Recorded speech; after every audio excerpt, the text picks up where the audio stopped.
ওপারেতে রাঙা মেঘ সূর্য গেছে পাটে, এ পারেতে সন্ধ্যা নামে কাজলা দিঘির ঘাটে। ওপারেতে শাওন ঝরে জোর কদমের ফুলে, এ পারেতে মাতাল হাওয়া বনলতায় দোলে।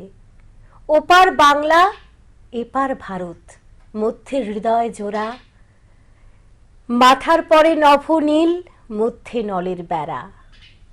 নমস্কার, আলাপনে স্বাগত। আমি মণিদীপা রয়েছি আপনাদের সঙ্গে প্রতিদিনের মতো। ভারত বাংলাদেশের এই নলের বেড়া আমাদের কখনোই আলাদা করতে পারেনি। আমাদের রবীন্দ্রনাথ এক, আমাদের নজরুল এক, আমাদের কথা বলার ভাষা এক। আর সেই টানেই আজকে আমাদের স্টুডিওতে সুদূর বাংলাদেশ থেকে অতিথি হয়ে রয়েছেন কবি এবং সংগঠক শ্রী পুলক কান্তি ধর, বিশ্ব কবি মঞ্চের আহ্বায়ক। আপনাকে স্বাগত আমাদের স্টুডিওতে। আপনাদেরকে স্বাগতম এবং চমৎকার। আজকে এটা আমার সৌভাগ্য যে আজকে আপনাদের এই প্রকাশনা আমার চ্যানেলের সাথে আমার খুবই পূর্বে পরিচিত ছিল। আজকে আপনাদের এখানে আসতে পারে আমি খুব ধন্য মনে করছি। আমরাও ভীষণভাবে খুশি এবং প্রথমেই শ্রদ্ধা জ্ঞাপন করছি আমাদের পূর্বপুরুষদের, আমার মতো অনেকের জন্মভূমি সেই বাংলাদেশকে শ্রদ্ধা জ্ঞাপন করছি প্রথমেই, এবং আপনার প্রতিও রইল অনেক অনেক শ্রদ্ধা। ধন্যবাদ। ভারতে কি এই প্রথমবার আসা? না, ভারতে প্রথম না, ভারতে আমি অনেকবার এসেছি, মানে কতবার বলা যাবে না। আচ্ছা আচ্ছা। 98 সাল থেকে আমার প্রথম শিলচর থেকে আমার প্রথম এই সাহিত্য উৎসবে আসছিলাম। আচ্ছা। ভারতের স্বাধীনতা 50 বছর পূর্তি উপলক্ষে আমরা শিলচরের দিশারি নামে একটি সাংস্কৃতিক সংগঠন আছে, তাদের আমন্ত্রণে বাংলাদেশ থেকে আমরা 8 জন গিয়েছিলাম আমাদের গণমানুষের কবি দেলোয়ারের নেতৃত্বে। তো আমি সর্বকনিষ্ঠ ছিলাম তাদের এই 8 জনের প্রতিনিধি হিসেবে আমি সর্বকনিষ্ঠ ছিলাম। 2-1 জন প্রয়াত হয়েছেন, 8 জনের মধ্যে এখন 4-5 জন আছেন।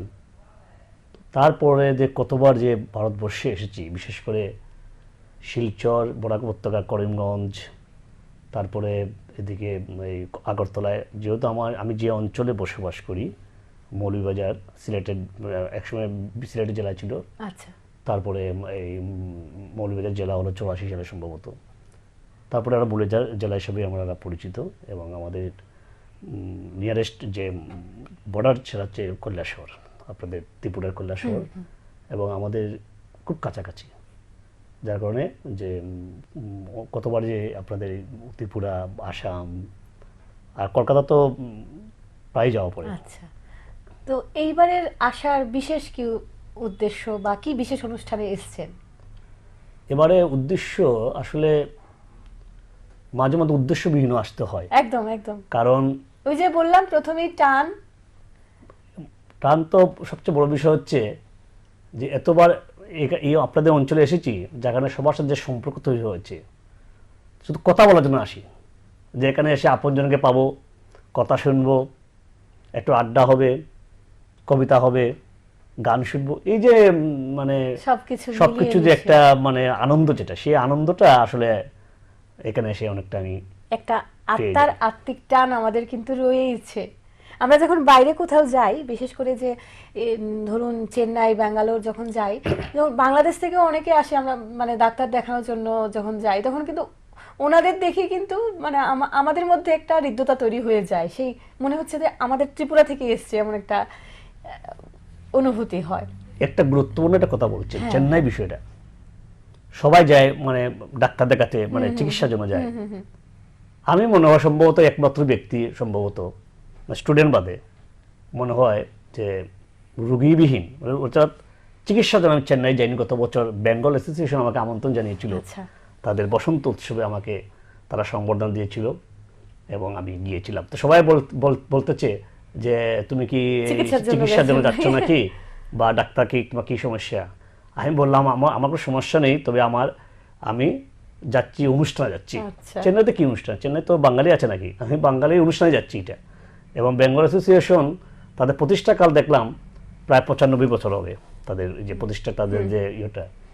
এবং আমাদের এই অনুষ্ঠানে বাংলাদেশ থেকে একদম প্রখ্যাত এই লিভার বিশেষজ্ঞ মানে চিকিৎসক ছিলেন, অত্যন্ত সুনামধন্য একজন লেখক এবং প্রগতিশীল দ্বারার ব্যক্তিত্ব, অধ্যাপক মামুন লাল মাতার স্বপ্নিল, তিনিও সেই অনুষ্ঠানে সংবর্ধিত হয়েছিলেন। তো তিনি ডাক্তার, তিনি হয়তো মনে বলতো যে উনি চিকিৎসা সেমিনার টেমিনার বা যে উনি তো একদম বড় মাপের ডাক্তার, হ্যাঁ, সেই হিসাবে তো উনি বিভিন্ন দেশে উনি যান। তো তিনিও গেলেন এখানে অনুষ্ঠানে। মানে এটা মানে এই ধরনের একটা দারুণ একটা অনুভূতি হয়েছিল যে এত রুগী অ্যাপোলোতে গেছিলাম আমি, প্রায় আশপাশে আমার পরিচিত অনেককে পেয়েছি রুগী হিসাবে, আমাদের অঞ্চল বাংলাদেশে অনেককে পেয়েছি। সবাই বলতে তুমি তোমার কি সমস্যা বা কাকে নিয়ে আসছো, সাধারণত আমরা তো এই কারণেই যাই, তাই জন্য। হ্যাঁ, যারা আমি বললাম না, আমি রুগী হিসেবে আসি নাই, কোনো রুগীকে নিয়েও আসি নাই, আমি এসেছি বসন্ত উৎসবে, বাঙালিদের বসন্ত উৎসবে বেঙ্গল অ্যাসোসিয়েশন আমন্ত্রণে এসেছি। আচ্ছা, আমি প্রথমে আরো যদি একটা গল্প তো অনেক হবে, কবিতা শুনবো একটা? অবশ্যই অবশ্যই, কবিতা তো অবশ্যই শুনবেন। কবিতা ছাড়া তো আমাদের তৃষ্ণা মিটে না, তাই না? একদম। আর আমরাও এই সুযোগটা অবশ্যই হাতছাড়া করব না, যেহেতু আপনাকে পেয়েছি। স্বরচিত কবিতা তো নিশ্চয়ই? অবশ্যই, আমি যা পড়বো সব নিজের কবিতাই পড়বো। প্রথম পড়ছি, যত চেন্নাই প্রসঙ্গ আসছে, সমুদ্রের কাছে চেন্নাই, আর এখানে তো সমুদ্র নেই, কিন্তু কবিতাই পড়ি সমুদ্রে নিয়ে পড়ি। চেন্নাই প্রসঙ্গ যেহেতু আপনি এনেছেন, একদম। রাত ভোর হলে আমি ঘুমিয়ে পড়ি, চোখের নেশায় নীল সমুদ্র বিলাস, মেঘের আড়ালে লুকিয়ে থাকে সে, তারপর খুঁজে নিতে হয় সাদা কাগজে।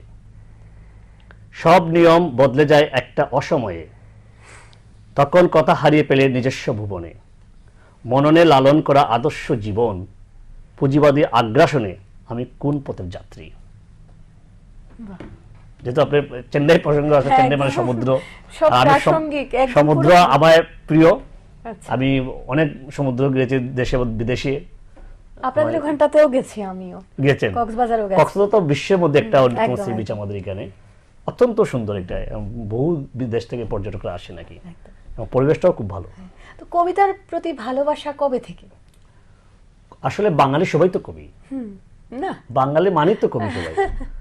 কারণ আমরা এত প্রকৃতির মধ্যে বসবাস করি, ঘুম থেকে ওঠে পাখির শব্দ শুনি, পাখির যে সুর, তারপরে আমাদের যে গাছগুলো আছে, যে সবুজ বৃক্ষরা, আমাদের আশপাশে নদী আছে, এই মানে মানুষ ওইগুলো দেখতে দেখতে দেখতে দিয়ে মানে সবার মধ্যে একটা কবি তার চলে আসে।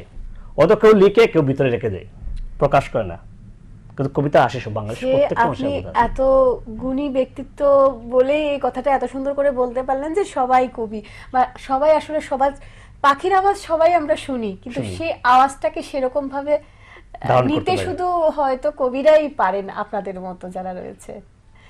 সেটাই আমাদের সৌভাগ্য। আরেকটা শুনবো কবিতা। কবিতা অবশ্যই।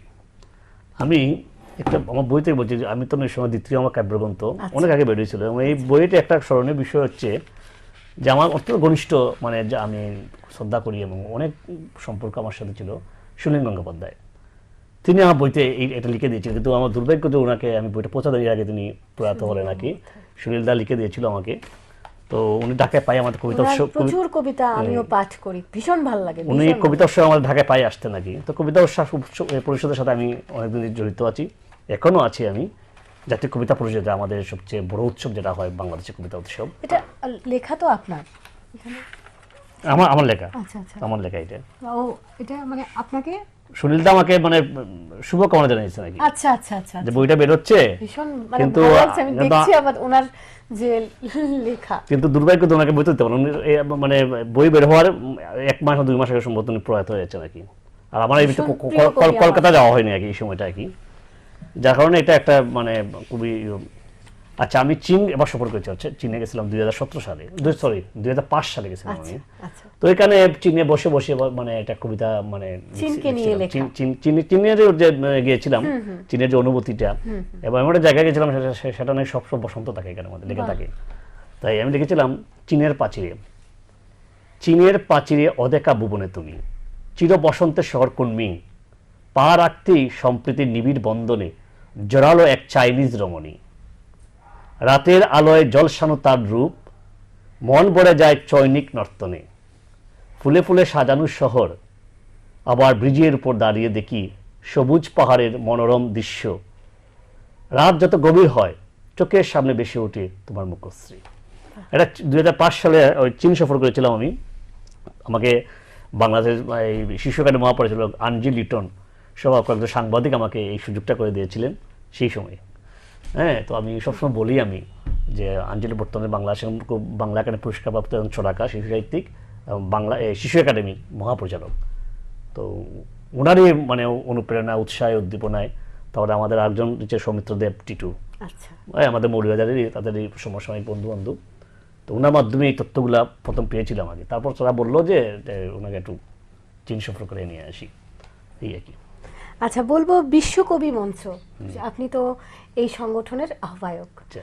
তো সেই ক্ষেত্রে এই সংগঠনের কি উদ্দেশ্য, মানে কবে থেকে, কেন, এটা যদি একটু বিস্তারিত দর্শক প্রাসঙ্গিক কথা বলেছেন আপনি। যেহেতু বিশ্বকবি মঞ্চ মানে একটা আমার সাথে একটা বলতে আমি সংসার করি বিশ্বকবি মঞ্চের সাথে, যেটা বলে আর কি।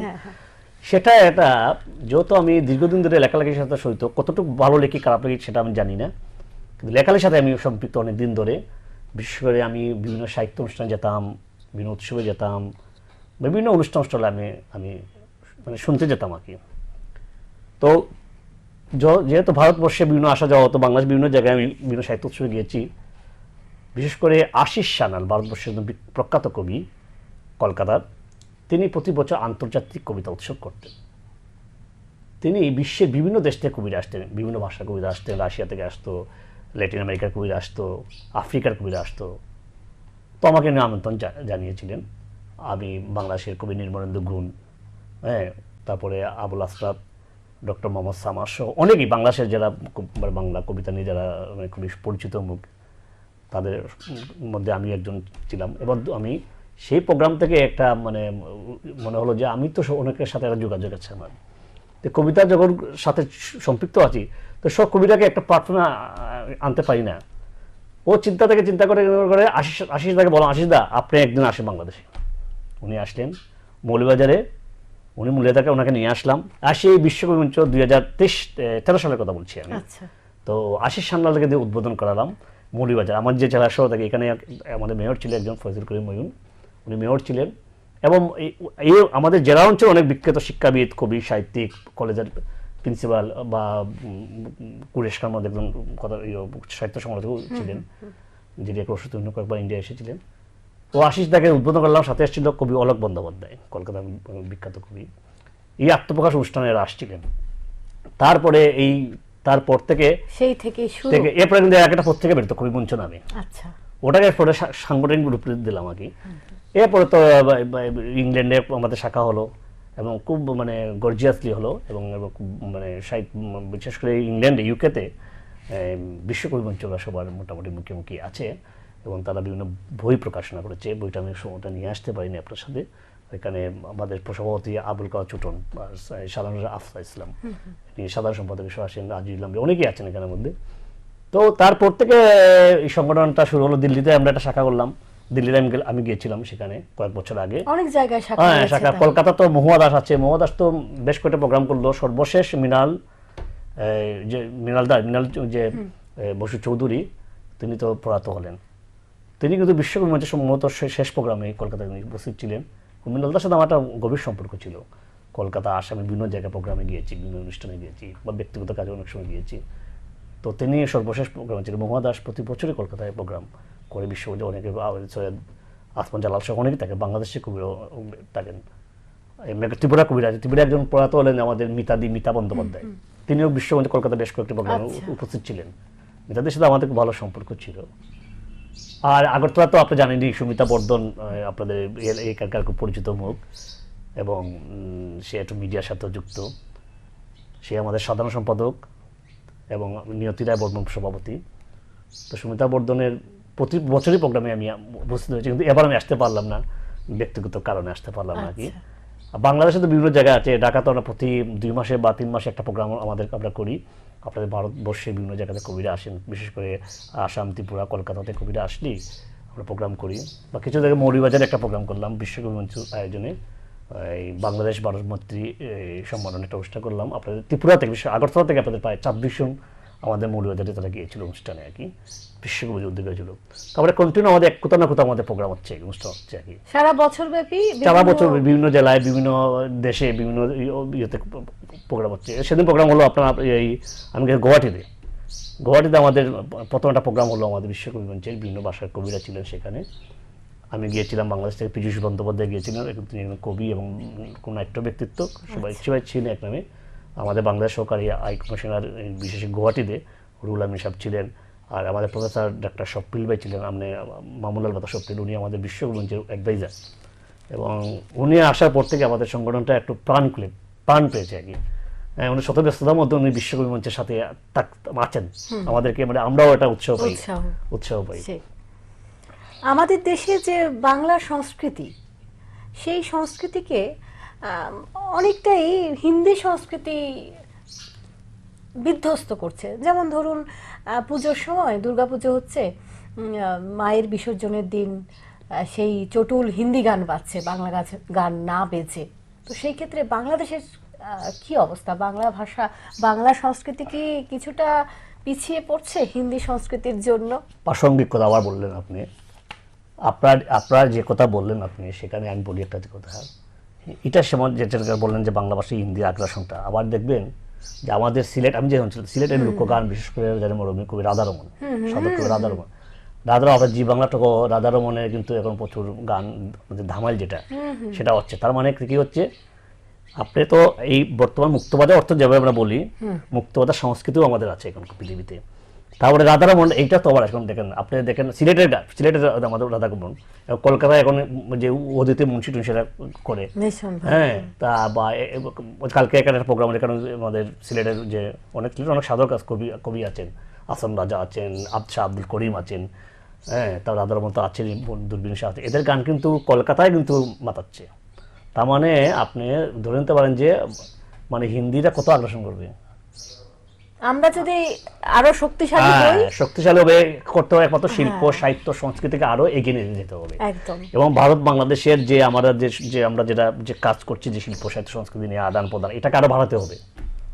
আপনাদের যে সংগঠন, সেই সংগঠন এর জন্য অনেকটাই চেষ্টা করে যাচ্ছে। আমরা চেষ্টা করছি, কিন্তু আমরা যাতে না, সবাই তো একক সংগঠন সম্ভব না, সবাইকে এগিয়ে আসতে হবে, সবাইকে, কারণ আমাদের ঐতিহ্য আমাদেরকে রক্ষা করতে হবে। আমাদের ঐতিহ্য অন্য দেশের লোকরা আমাকে এখানে রক্ষা করে যাবে না, এটা আমাদের উদ্যোগে আমরা প্রত্যেকে যদি সচেতন থাকি নিজের সংস্কৃতিকে বাঁচিয়ে রাখতে, তাহলে অন্যরা আমাদের কি করবে?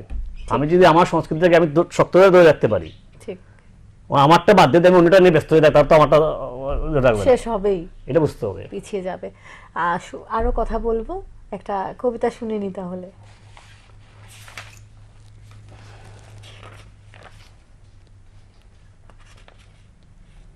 সুরমার পারে, সুরমা নদী আমাদের বাংলাদেশের সিলেটে, অনেক নাম শুনে। ওই চোখে কি তাকাচ্ছ আকাশে, আজ শীত এসেছে এই সুরমার পারে, এখন শীতের দিন, শরীর বাঁচাও রঙের চাদরে, রাত ভোর হবে, এই সময় সৃষ্টি হতে থাকবে কবির যত কীর্তি। তুমি সাধনায় মগ্ন থেকে কৃষ্ণের বাঁশির সুরে মুখরিত করে তুলো তোমার যত প্রেম। আমি যে সীমানায় ছিলাম, সেখানে তোমাকে নিয়ে গড়ে তুলি এক অনন্ত ভাস্কর। আর যা ইচ্ছে তোমাকে দিব, তুমিও তেমনি শীতকে জড়িয়ে রাখো ভালোবাসার হৃদয় দিয়ে। শীতের দিন, শীত তো এখন আগের মতো শীতটা নেই, তারপরে শীতের মধ্যে সবটা প্রাসঙ্গিক চলে আসছে, আপনি বলছেন, আর আমার বইয়ের মধ্যে কবিতা উঠে আসছে, একদম তৈরি আছে না, যে কথা আছে সেটাই চেন্নাই নিয়ে আসলাম, চেন্নাই চলে আসলো সামনে। আপনাদের নিশ্চয়ই খুব ভালো লাগছে যে আমরা যেই কথাই বলছি সেই লেখাই দাদা রয়েছে তৈরি, একেবারে প্রচুর বই আছে না আপনার? না, আমার একক কবিতা বই 3টা বের হয়েছে, সম্পাদনা করছি বেশ কয়েকটি বই, ভারত বাংলাদেশ কবিদের নিয়ে, বিশেষ বরাক উপত্যকা কবিদের নিয়ে, তারপর ত্রিপুরা পশ্চিমবঙ্গ কবিতা নিয়ে অনেক কয়েকটি বই সম্পাদনা করেছি। ইংল্যান্ডের কবিদের, বিশেষ প্রবাসী কবি আমাদের যারা ইংল্যান্ডে বসবাস করেন, তাদের বা আমেরিকা প্রবাসী কবিরা নিয়ে, তাদের নিয়ে অনেকটা বই আমি সম্পাদনা করেছি, বেশ কিছু বই।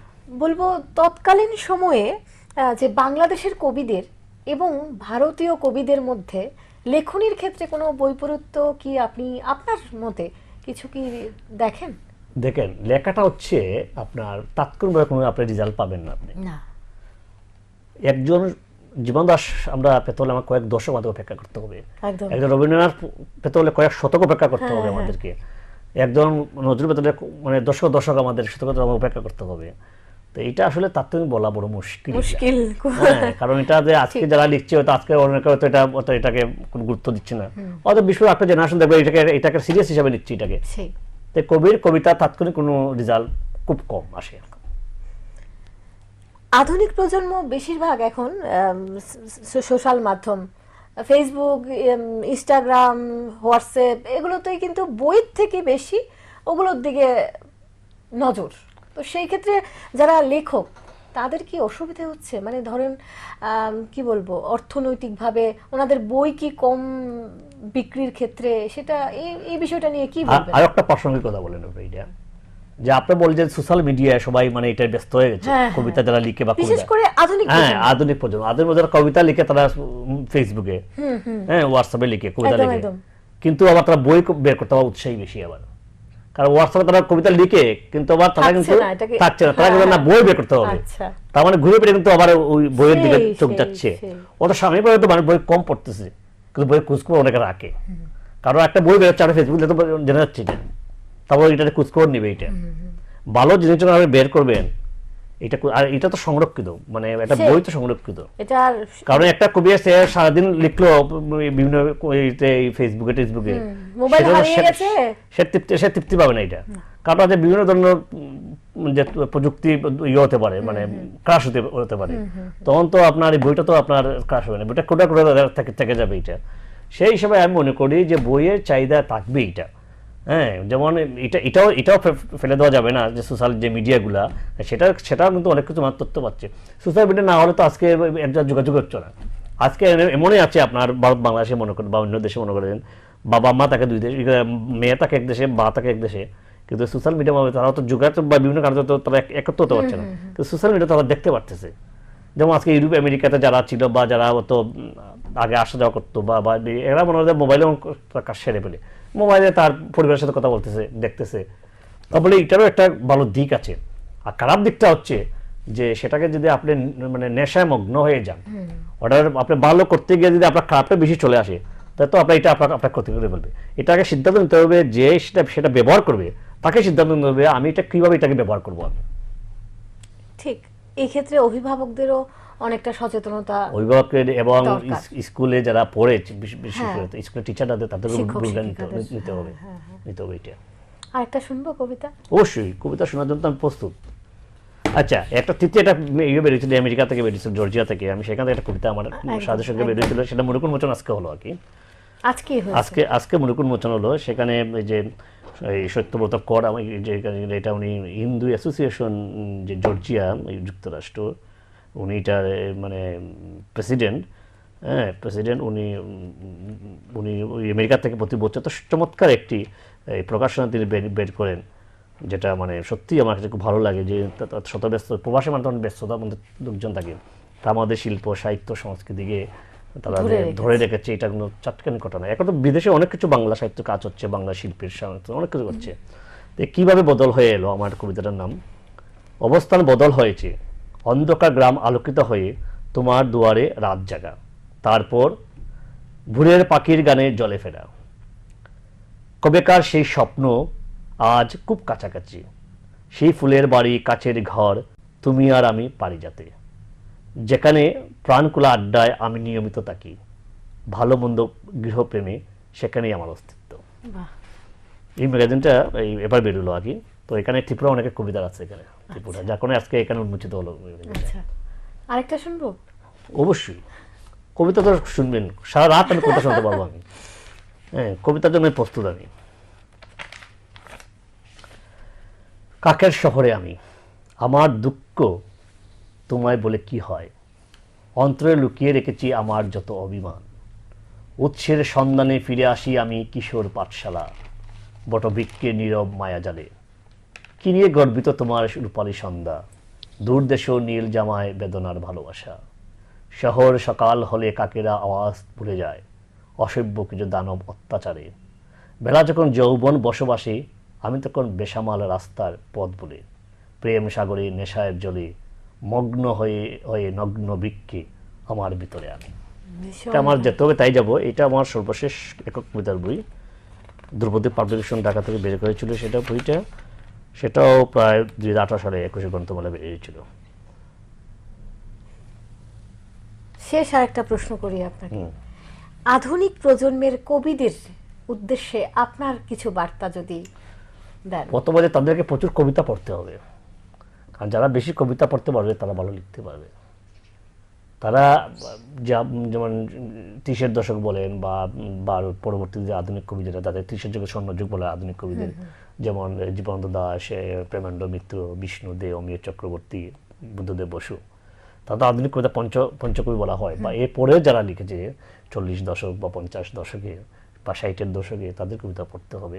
আবার নতুন প্রজন্ম যারা লিখে তাদের কবিতা পড়তে হবে। মানে যারা বেশি পড়তে পারে বা যারা কবিতা পড়তে এই জন্য যারা যেটা ইয়ে থাকে, তাহলে তারা অনেক কিছু তারা মানে একটা আয়ত্ত আনতে পারবে আর কি, আমার বিশ্বাস। এই বার্তা থাকলো, আসলে যে কোনো কিছুতে এগিয়ে যেতে গেলে আগে নিজেকে তৈরি করতে হবে। অবশ্যই, হ্যাঁ, অবশ্যই। সেই কবিতায় হোক, এবং একটা কমিটমেন্ট রাখতে হবে। উইদাউট কমিটমেন্টে কোনো কাজ করতে পারবেন না আপনি। সেটা সাহিত্য না, সাহিত্য বা রাজনীতি বলেন বা সমাজনীতি বলেন, যে কোনো কমিটমেন্ট রাখতে হবে। বা সংগঠন বলেন, কমিটমেন্ট নেই, এটা বেশি টিকে থাকে না। কমিটমেন্ট রাখতে হবে যে আমি এটা করব, কিভাবে করব সেটা নিজের উপর অনেকটাই প্ল্যান তৈরি করতে হবে। আরেকটা শেষ কবিতা শুনবো। শেষ কবিতা? আর কথা শুনবেন না? না, শুনবো। দুটো শুনান, যেহেতু আমাদের সময় একটা নির্দিষ্ট রয়েছে, না হলে তো আমার শুনতে ইচ্ছে করছে। ভীষণ ভালো কবিতাগুলো। ফিদেল, তোমাকে লাল সালাম। ছোট কবিতা, সমাজতন্ত্র চিন্তার কিংবদন্তি কমরেড ফিদেল ক্যাস্ট্রো, তোমাকে লাল সালাম। চলে যাবে কত দূর, মেহনতি মানুষ তোমাকে ফিরিয়ে আনবে বিপ্লবে বিশাল লাল সমাবেশে। তুমি পৃথিবীর সব সাগরের চেয়ে বিশাল সাগর, সারা বিশ্বে জেনেছে জীবন সংগ্রামে এক সাহসী বীর কমরেড ফিদেল ক্যাস্ট্রো, তোমাকে অভিবাদন দেখা লাল সালাম। দারুণ। সবচেয়ে বড় কথা, ছোট কবিতা তো অনেকগুলো শুনতো, অনেক সময় বড় হলে কি হয়, শেষ হয় না। একটা কবিতা শেষ করে দেবো না, একটা বলবো? হ্যাঁ, পড়ুন। হ্যাঁ, শেষ করতে পারি তাহলে আপনার সময়টা বাঁচবে, কারণ আপনার মূল্যবান সময় কিন্তু আমি তো নষ্ট করতে চাই না। না না, একদম না, ভালো লাগছে ভীষণ। জলের গড় আছে, আমি পুরী গেছিলাম আচ্ছা, উড়িষ্যাতে। আচ্ছা। পুরী সাগর জ্যোৎস্নায় মন মাতানোর সময় পাশে তোমার কোমল হাত আমায় লুকিয়ে রাখে। স্বপ্নযাত্রার শেষ প্রান্তে তাকিয়ে প্রশ্ন করে, আমাকে নতুন করে আবিষ্কার করি তার জল নিবাসে। যার নিয়ম মানিনি বলে আলোচনা বইছে তোমার নীল সাগর। ওকে, একদম। আরেকটা শুনতে পারি, কিন্তু শেষ করার আগে আরেকটা কবিতা দিয়ে আমরা কবিতা শেষ হয় না, কবির কবিতা শেষ হয় না। একদম। হ্যাঁ, যত সময় দিবেন। এখন একটা কবিতা পড়ি, এটা তো আমাদের চিঠি লেখার বন্ধ হয়ে গেছে আমাদের। একদম। আগে যে চিঠি ছিল, আমার তো শত শত চিঠি কবিতা, আমি তো আর পত্রিকা জনকীর্তি বের করছি, কবিমঞ্চ পত্রিকা বের করি। তখন তো এই যে ফেসবুক বলেন বা মোবাইলের যে সোশ্যাল মিডিয়া এগুলো ছিল না। চিঠি, এখন অনেক চিঠি আমার কাছে সংরক্ষিত আছে। বহু জায়গাতে চিঠি আসতো, ইন্ডিয়া থেকে আসতো, আপনাদের ভারতের বিভিন্ন জায়গা থেকে আসতো, বাংলা কবিতারা লিখতো তারা, তারপরে বাংলাদেশ থেকে বিভিন্ন জায়গা থেকে আসতো। এগুলো আমার অনেকটা সংরক্ষিত আছে। তারপরে তো জানেন তো, তখন তো মানে অনেক সময় রাখা যায় না, যে বিভিন্ন ধরনের ইঁদুর টিঁদুর আছে এগুলোতে। আমরা তো একটু অত না, সিম্পলের মধ্যে থাকি না। আচ্ছা, এখন তোমার চিঠি আসে না, আগের মতো তোমার হাতের লেখা শৈল্পিক কোনো চিঠি আসে না। আমি সুখ পেতাম সাদা কাগজে তোমার লেখা নানান শব্দে। দীর্ঘদিন হলো তোমার হাতের পরশে লেখা কোনো চিঠি আসে না। মোবাইল ফোনে মাঝে মধ্যে SMS আসে, আবার শুনি তোমার মুখের কণ্ঠস্বর। তা তো সুখ পাই না যে সুখ ছিল তোমার কাব্যিক চিঠিতে। সত্যি কথা, চিঠি একটা, আমিও চিঠি লিখেছি। চিঠির যে আনন্দ, সেটা এখনকার প্রজন্ম সোশ্যাল মিডিয়াতে এই আনন্দটা পাওয়া যায় না। সত্যি, চিঠি আলাদা একটা মানে কি একটা অনুভূতি লুকিয়ে থাকে সেই চিঠি লেখার মধ্যে। দেখবেন একটা সময় চিঠি আবার মানুষ চিঠিতে আবার চলে আসবে। SMS এ কিন্তু সেই আন্তরিকতাটা খুঁজে পাওয়া যায় না। SMS তো আপনার কপি করতে হবে, এই চিঠিটা কপি করতে পারবে না। হ্যাঁ, মনের ভাবটা সেটা সংরক্ষিত থাকবে। এটা অনেক চিঠি কবিতা হয়ে যায়। ঠিক, একদম ঠিক। হ্যাঁ হ্যাঁ, আমার লিখতেও খুব ভালো লাগতো, আবার পেতেও খুব ভালো লাগতো। তো আমরা আজকের মতো বিদায় নেব। আপনাকে আবারও অনেক অনেক ধন্যবাদ। আপনাদের চ্যানেলকে আমি আবারও কৃতজ্ঞতা জানাই যে আমাকে আপনারা এনেছেন, এবং আমি খুবই আনন্দিত যে বিশেষ করে আমাদের দাদা অমিত বমিদা, তিনি গেছিলেন বাংলাদেশে, আমাদের এখানে গেছিলেন। খুব ভালো মানুষ উনি। তো আপনাদের চ্যানেলের সফলতা কামনা করছি, আপনারা ভালো থাকুন।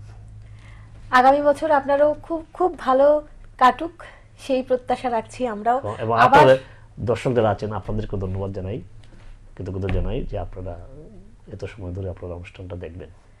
আর আপনি আবারও কিন্তু আমাদের ডাকে অবশ্যই অবশ্যই, সাড়া দেবেন। যখন ডাকবে তখনই আর চলে আসবো, যদি ভিসা থাকে। ভিসা এখন তো এখন কঠিন হয়ে গেছে হ্যাঁ, ইন্ডিয়ান ভিসাটা সেই। পাওয়া। আবারও বলবো, বই পড়ুন। মানব সভ্যতাকে এগিয়ে নিয়ে যেতে একমাত্র মাধ্যম বই, বই এবং বই। ভালো থাকুন, সুস্থ থাকুন। আগামী বছর সবার খুব ভালো কাটুক। নমস্কার।